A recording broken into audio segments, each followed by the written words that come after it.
ఇంట్లో కొన్ని రోజులు అతిథులు వచ్చారు కదా అని మన పద్ధతులు మార్చుకుంటామా ఏంటి? అశోక్ బావా, బాలా అక్క పిల్లలు ఇక్కడ ఉండటం మీకు ఇష్టం లేదా? నేనన్నదానికి అర్థం కదా. నాకు అలాగే అనిపిస్తుంది. అక్క పరిస్థితి ఏంటో మీకు చెప్పాను కదా. జీవించిన తక్కువ కాలంలో చాలా కష్టపడ్డారు. అలా ఆలోచిస్తే తన జీవితం చాలా కష్టం. అత్తయ్యతో ఒక 2 వారాల పాటు జైల్లో ఉన్నాం.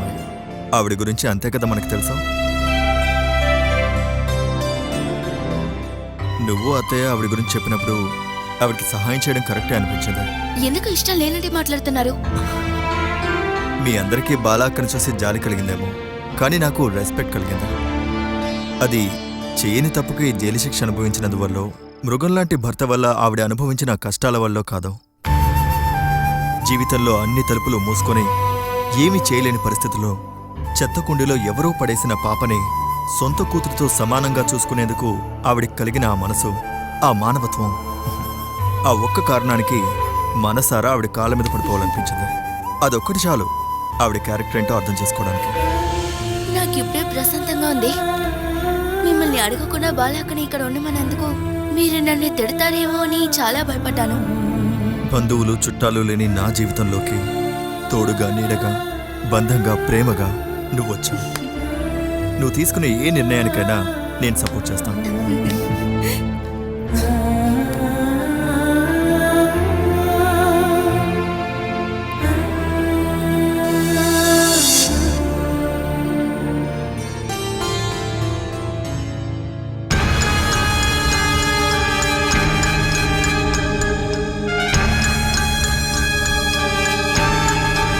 నా పాపని తీసుకొచ్చారా? తీసుకొస్తాను. అంతకుముందు నువ్వు కొన్ని డాక్యుమెంట్స్లో సైన్ చేయాలి. నాకు నా పాప కావాలి. తీసుకొస్తాను, కానీ అంతకుముందు నువ్వు మనసారా ఒక విషయం చేయాలి. రేపు రిజిస్టర్ ఇక్కడికి వస్తారు. నేను చెప్పిన డాక్యుమెంట్స్ మీద నువ్వు సంతకం పెట్టాలి. నేను చెప్పేశాను కదా, నాకు ఏ ఆస్తులు వద్దు. నేను నా పాపని చూడాలి. నా సూరజ్ దగ్గరికి తిరిగి వెళ్ళాలి. ఓ, ఎప్పటి నుంచి ఈ ప్రేమ మళ్ళీ మొదలైంది? నీ శత్రు కదా వాడు, నీ కొడుకుని చంపినవాడు. నా కొడుకు ఆది చనిపోవడానికి ఎవరు కారణమో నాకు తెలుసు. ఎలా తెలుసు? నీ నోటుతోనే నేను అనుకున్నాను. ఓ, అయితే అంతా నీకు తెలిసిపోయింది. చేసింది నేనే అని నీ దగ్గర సాక్ష్యం ఉందా? అది మాత్రమే కాకుండా మనస్థితి సరిలేని నీ మాటలు ఏ కోర్టు నమ్ముతుంది చెప్పు? ఏ కోర్టు అవసరం లేదు. నేను చెప్తాను. నీ పగ తీర్చుకోవటానికి నేను ఒక ఛాన్స్ ఇస్తాను. అది నువ్వు డాక్యుమెంట్స్ లో రిజిస్టర్ ముందు సైన్ చేసినప్పుడే. అది మాత్రం జరగలేదంటే నీ కూతురు ప్రాణాలతో ఉండదు. జాగ్రత్త.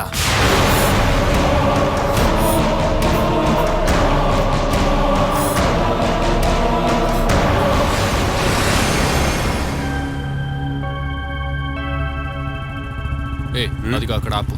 నీళ్ళు కావాలంటే ఏదైనా బార్లు ఆపి తాగొచ్చు కదా. మూసుకుని అక్కడ ఆపు. త్వరగా ఆపు. ఇక్కడ ఆపాను. అన్నా, తాగడానికి ఏముంది? నీకు కావలసింది ఇక్కడ దొరకదురా. ఉండదు. అదే వేయండి అన్న. నీళ్ళొద్దు, సోడా పోయండి. నాకు చక్కెర వేయద్దు, ఉప్పు వేయండి. ఉప్పు. బంగారం 15 కిలోమీటర్లు ఈ లెమన్ సోడా తాగడానికే వచ్చావా? ఇలాంటివి ఎన్ని కోట్లు ఎన్నికెళ్ళాయి? వాళ్ళ అమ్మ నాన్న జీవించే చోటు నుంచి ఇక్కడ వరకు నేను ఒకసారి విచారణ చూశాను రా. ఇక్కడి నుంచే మన విచారణ మొదలు. తిను ఏ దారిలో వెళ్ళిందో నాకు తెలియాలి.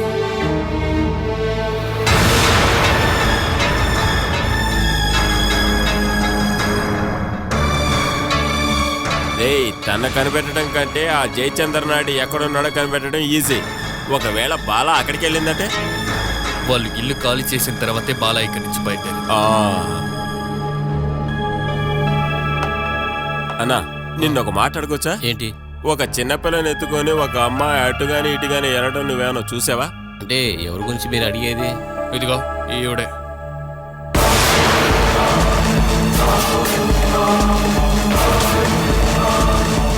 ఈ పొడుగులో ఉన్న అమ్మాయి ఒకసారి ఇక్కడికి వచ్చి ఊరు వెళ్తానికి బస్ గురించి అడిగింది. బస్సు సాయంత్రం వరకు లేదని చెప్పాను. అదిగో అటువైపు నడుచుకుంటూ వెళ్ళిపోయింది.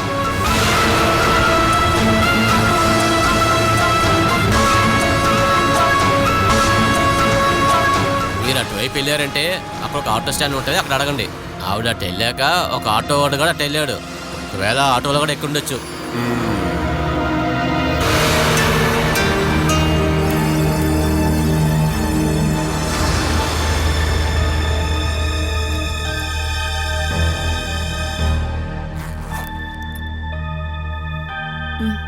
ఇదిగొక్క. ఏంటమ్మా నువ్విస్తున్నావు? రాజు లేవలేదా? తనింకా లేచినట్టు నాకు అనిపించడం లేదు. అందుకే నేను కిచెన్కి వెళ్ళాను. సండే కదా, అశోక్తోనే తాను నిద్రలేస్తుంది. ఆ, ఆ, నేనొక మాట చెప్పనా? ఉమ్, మీతో పాటు మున్సిపాలిటీలో నాకు ఒక ఉద్యోగం కావాలి. మున్సిపల్ చైర్మన్గా ఓకేనా? తమాషా చేయకు, నిజంగానే అడుగుతున్నాను. స్వీపర్ పని దొరికినా చాలు. నీ ఖర్చులు పిల్లల ఖర్చులు నేనే చూసుకుంటాను, నువ్వేం పనికి వెళ్ళక్కర్లేదు. ఏంటమ్మా అప్పుడే బయలుదేరారా? వర్షం పడినా ఎండొచ్చినా నేను వెళ్ళే తీరాలి కదా. నిన్న రాత్రి చాలా లేట్ అయింది. ఇంకా నేను కూడా లేటుగా లేసాను. అది అర్థమైందిలే. అందుకని నీ పని బాలా చాలా చక్కగా చేసింది. ఇదిగమ్మా నేను బయలుదేరుతాను. పిండి రవ్వ అన్ని లోపలే ఉన్నాయి. అశోక్ ఏం కావాలో అడిగి మరీ చేసి పెట్టు, సరేనా? అది చూసుకుంటాను. చూసుకుంటానని చెప్పి వెళ్ళి నిద్రపోకూడదు, సరేనా? నేను చేస్తాలే అక్క. నాకు తెలుసమ్మా, అందుకే తన్ని చేసేవమని చెప్తున్నాను. దానికి బద్ధకం ఎక్కువ, తన్నే చెయ్యి నువ్వు. అక్క, నేను చెప్పిన దాని గురించి ఆలోచించవా? ఇందులో ఆలోచించేందుకు ఏమీ లేదు. ఏమైంది మా? బాల ఇప్పుడు పనికి వెళ్ళాలంట.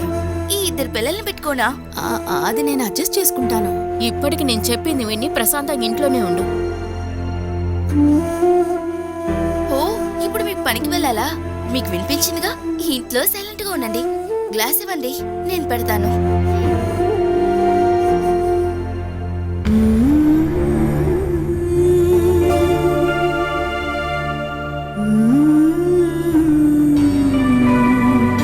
పక్కన ఉండే బస్ స్టాప్లో వెళ్ళి వదలమని చెప్పారు.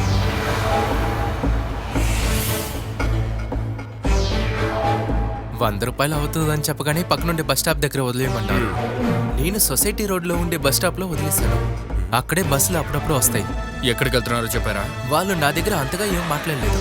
ఎక్కడికి వెళ్తున్నారని కూడా అడిగాను. వాళ్ళు ఏమీ చెప్పలేదు. నువ్వు ఆ అమ్మాయిని అక్కడ వదిలేసినప్పుడు ఏదైనా ఊరు బస్సు రావడం చూసావా? అది నేను సరిగ్గా చూడలేదు. సాయంత్రం 6 అవగానే నేను ఒక సవారీ ఫినిష్ చేసి రాగానే వాళ్ళు అక్కడే ఉన్నారు. ఏంటి ఇంకా వెళ్ళలేదా అని అడగగానే మనిషి కోసం వెయిట్ చేస్తానే ఉన్నారు. తను ఎవరి కోసం వెయిట్ చేసి ఉంటుంది? అదేదో మెంటల్ పీస్ అని నేను అనుకుంటున్నాను. ఇంతకీ మీరేమవుతారు? ఏం కావు, థ్యాంక్స్. నువ్వు రా రా, రా, రా, రా. అయితే బస్సు ఎక్కి ఎక్కడికో వెళ్ళిందని అర్థమైంది. అలా అయితే తను పాప ఒంటరిగా లేరు, ఇంకెవరితోనో వెళ్ళుంటారు. ఒకవేళ ఆ మనోజ్ అంటాడేమో. అయితే ఇంతటితో వాడి కథ అయిపోయినట్టే. ముందు మనం ఈ విషయాన్ని రహస్యంగా విచారిద్దాం, తర్వాత వాడి ఇంటికి వెళ్ళి గొడవ పడదాం.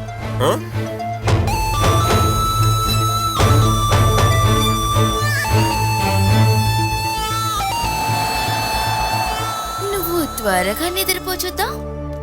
అఖిల పాప నిద్రపై ఎంతసేపు అయింది? అమ్మకుటి ఎందుకు పడుకోలేదు? త్వరగా నిద్రపోచుద్దాం. ఆహా, అక్క పాపల్లో ఒక పాప నువ్వు తీసుకున్నావా? మాట్లాడకండి, పడుకోపోతుంది. ఓ, ఇద్దరు పిల్లల్ని అక్క మేనేజ్ చేయడం చాలా కష్టం. హెల్ప్ చేద్దామని అనుకున్నాను. అరే అది మంచిదే, కానీ ఎప్పుడూ పాపనే చూసుకుంటే ఎలా? నీకోసం 2 రోజులు సెలవు పెట్టి ఒక పెద్ద పిల్లాడు వస్తాడన్న విషయాన్ని కూడా గుర్తుంచుకోవాలి కదా. అర్థమైందా? ఏంటేం మాట్లాడలేదు? నేను చెప్పింది కరెక్టేగా? నువ్వు ఇంటికి వచ్చినప్పుడు నీకు ఏమన్నా కొరత పెట్టానా ఏంటి? నాకు ఎలాంటి కష్టం రాకుండా చూసుకోవాల్సింది నువ్వే. ఈసారి నేను వెళ్ళేటప్పుడు కొంచెం డల్గానే వెళ్తానేమో. దిగులు పడే మోహన్ చూడు. నీ దగ్గరకు వచ్చినప్పుడు తిరిగి వెళ్ళాలనిపించట్లేదు. నేనేమన్నా మనసారా మిమ్మల్ని అక్కడి దాకా పంపిస్తున్నానా? ఎక్కడికి వెళ్లకుండా ఇక్కడే ఉండాలని నాకు ఆశ.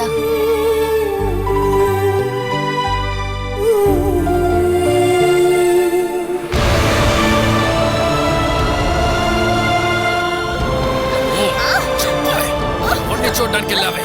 చెప్పు, చెప్పవే, ఎవరితో తిరగవో చెప్పు.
నువ్వేనా ఈ ఇంటికి కొత్త మహారాణి?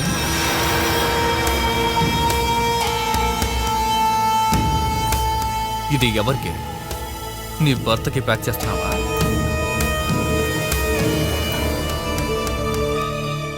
ఇక నువ్వు నీ మొగుడు మాత్రం ఒంటరిగా వండుకుని తినాల్సిన అవసరం లేదు. అందరికీ ఒకే భోజనం, అర్థమైందా?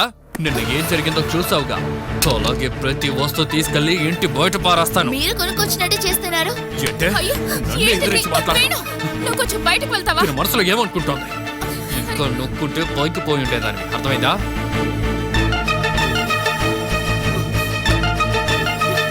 హే, అనవసరంగా సీన్ అయ్యా. అమ్మ చెప్పే మాట విని ఇక్కడ ఉండగలవంటే ఉండు, లేదా ఈ ఇంటి నుంచి బయటకు వెళ్ళిపో.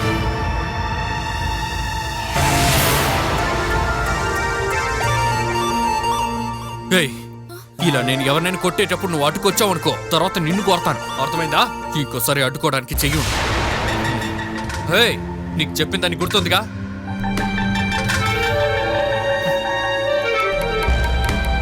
చూడు, నువ్వెందుకు అతనితో అనవసరంగా గొడవ పడుతున్నావు?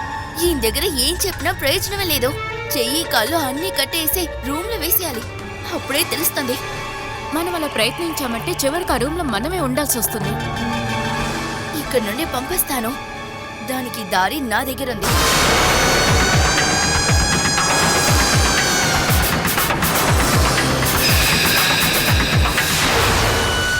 ఏ అధికారంతో నా భార్య మీద వేనన్న చేసుకున్నాడు?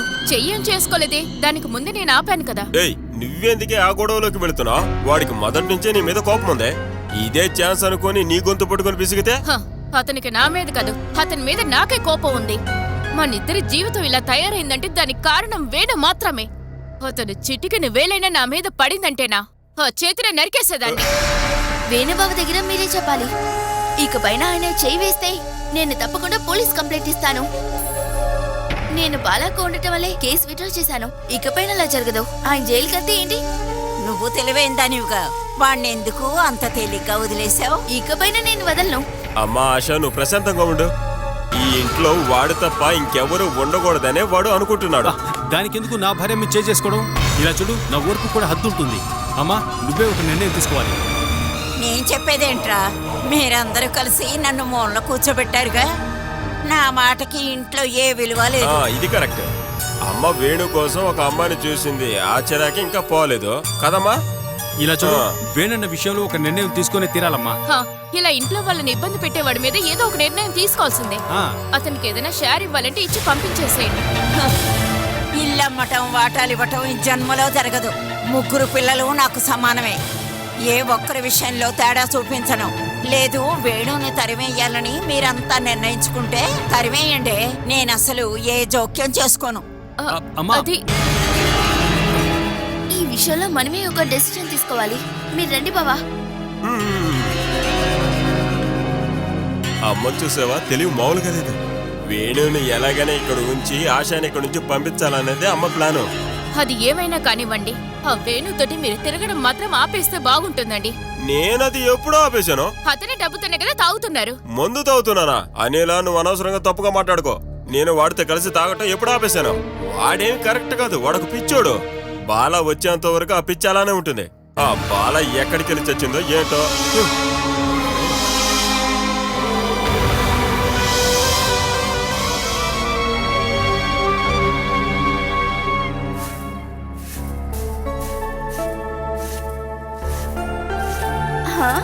ఇక్కడున్నారాక? రూమ్ లో అంతా వెతుకుతూ ఉన్నాను, మీరు అక్కడ కనిపించలేదు. తప్పకుండా ఇద్దరు పిల్లలు ఇక్కడే ఉన్నారు కాబట్టి మీరు వెళ్ళలేదని అనుకున్నాను. నేనెక్కడికి పారిపోతాను చెప్పు? వారానికి ఒక్కసారి ఇంటిని ఊడుస్తాను. ఇవ్వండి. ఇంకెందుకు డైలీ ఊడవటం? చెట్లకి నీళ్ళు పోయటం కూడా అదే రూల్సే. ఆహారం నీళ్లు మనుషులకి మాత్రమే కాదు, చెట్లకు కూడా కావాలి. లేకపోతే చెట్లు ఎండిపోతాయి.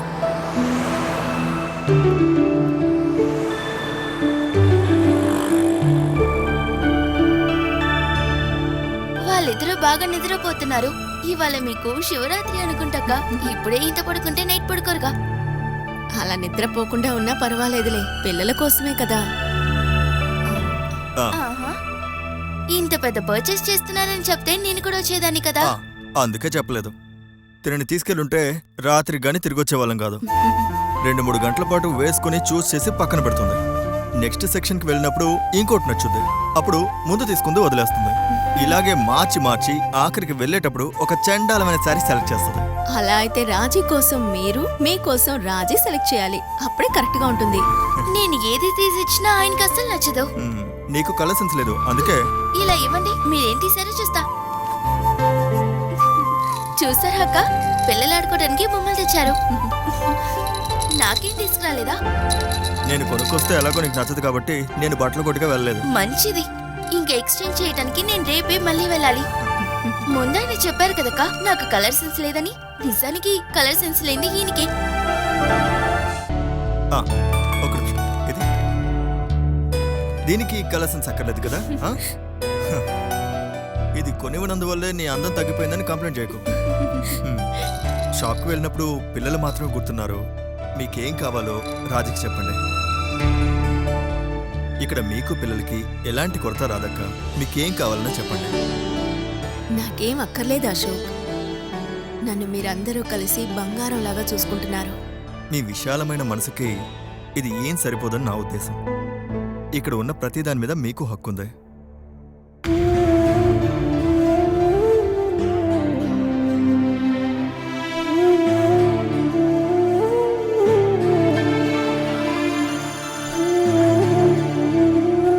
ఎందుకు దిగులు పడుతున్నారు? నాకొక తమ్ముడున్నాడు. అశోక్ వయసే ఉంటుంది. వాడి గురించి ఆలోచిస్తున్నాను. వాడికి దక్కాల్సినవి నాకు ఇస్తారేమోనని వాడు నన్ను ఇంట్లోంచి తరిమేశాడు. నన్ను కూడా మీ తమ్ముడే అనుకోండక్క.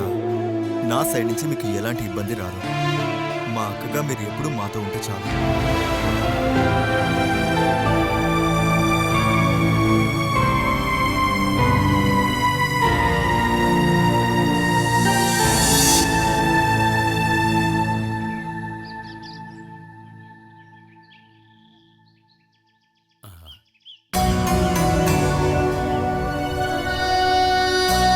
నువ్వు ఇలా దిగులుగా కూర్చున్నావనుకో ఈ ఇంటికే కళ లేకుండా పోతుంది. నువ్వు ఇంతకు ముందులాగే ఉండాలి కదా. ఈ ఇంట్లో నేను ఒకదాన్ని ఉన్నానని ఎవ్వరికీ గుర్తులేదు. నా మాట కూడా ఎవ్వరూ పట్టించుకోవడం లేదు. వాళ్ళకి నీ మీదున్న భయం కాస్త పోయింది అంతే కదే. మావంటే భయం ఉండేది మనిషికి, దానికి విషం ఎక్కువగా ఉంటుంది కాబట్టే. అర్థమైందా? ఇప్పుడు నువ్వు ఏమీ చేయలేవని ఇక్కడ ఉన్నోళ్ళందరికీ అర్థమైపోయింది. ఈ స్థలానికి సంబంధించి అన్ని పత్రాల్లోనూ సంతకాలు పెట్టడానికి ఆ సుమేష్ గాడికి హక్కు ఇచ్చినప్పుడే నీకు నేను చెప్పాను కదా నువ్వంటే భయం పోతుందని. అప్పుడు నాకున్న దారి అదొక్కటే. సడన్ గా ఇంటికి చెప్తూ వస్తే భయపడ్డానండి. ఆశ వాళ్ళ నాన్న ఇచ్చిన డబ్బు బ్యాంకుకి తీసుకెళ్లి జప్తు రాకుండా ఆపాం. అప్పుడు ఎన్నో డిమాండ్లు పెట్టి సుమేష్ పత్రాల మీద నాతో సైన్ చేయించుకున్నాడు. వాటి వల్ల మనం ఎన్నెన్ని సమస్యలు ఎదుర్కోవాలో ఎవరికి తెలుసు. నిజం చెప్పమంటావా? మన ముగ్గురు పిల్లల్లోనూ సుమేష్ దగ్గరే మనం జాగ్రత్తగా ఉంటాం. మన సతీష్ గాడికి ఎలా బతికినా పర్వాలేదనుకుంటాడు. మన వేణుగాడు మాటిచ్చాడంటే దానికి పట్టుదల గల మనిషి. కానీ ఆ సుమేష్ గాడిని మాత్రం మనం నమ్మకూడదు. వాడు ఏ సమయంలో ఏం చేస్తాడని అస్సలు మనం కనిపెట్టలేదు. స్థలం అమ్మడానికి మనసు రావట్లేదు. లేదంటే అన్నీ అమ్మేసి అప్పులన్నీ తీరిపోయాక అందరికీ వాటాలు ఇస్తే మంచిదండి. నువ్వు కంగారుపడి ఏ తీర్మానానికి రాక, నీ తర్వాత ఈ ఇంటికి అధికారం చెలాయించడానికి అర్హత అధికారం ఉన్నది అంటే మన కోడలు బాలాకే. దాని గురించి నా ముందు మాట్లాడకండి. అడ్డమైన వాళ్లతో చెడు తిరుగుడు తిరిగేదాన్ని నా ఇంట్లో కాలు పెట్టడానికి కూడా ఒప్పుకోను. ఇప్పుడు ఇక్కడున్న విషయాలు తీర్మానించేది నువ్వు కాదు కదే, ఆశానే కదా.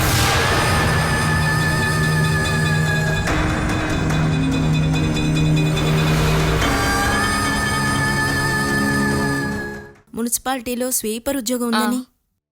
ఆ ఉద్యోగానికి నేను రెడీ. 3 గంటల ఉద్యోగమే కదా, నేను చేస్తానక్క. నీకేమన్నా పిచ్చి పట్టిందా ఏంటి? నాకు నా 2 బిడ్డలకి అయ్యే ఖర్చు ఎంత కాలమని నువ్వే భరిస్తావు చెప్పక్క. నాకు పనిచేసే శక్తి ఉన్నంతవరకు నేను చూసుకుంటా. ఉద్యోగం చేయందే భోంచే బుద్ధి కావడం లేదు. రేపు నీతో పాటు నేను వస్తానక్క. ఓడవడవైనా తొడవడవైనా నాకే ప్రాబ్లం లేదు. నాకు నా 2 బిడ్డల్ని కాపాడుకోవాలి. అందుకు ఉద్యోగం కావాలి. సరే, మున్సిపాలిటీలో పనిలో చేర్పిస్తానులే. అక్కడ దొరికే జీతంతోటి నీకు నీ పిల్లలకి ప్రశాంతమైన జీవితం దొరుకుతుంది. నీ సొంత కాళ్ళ మీద నించోవచ్చు. మీరు అసలు ఏమంటున్నారమ్మా? బాలాకి నీ పనికి పంపించడం నాకు ఇష్టం లేదు. ఒప్పుకోకపోవడానికి తనకి నువ్వేమవుతావు? పనికి వెళ్ళాలనే ఉద్దేశం తనది. తన్ని పోనివ్వు. ఆ తర్వాత ఈ ఇంటికైతే రాకూడదు.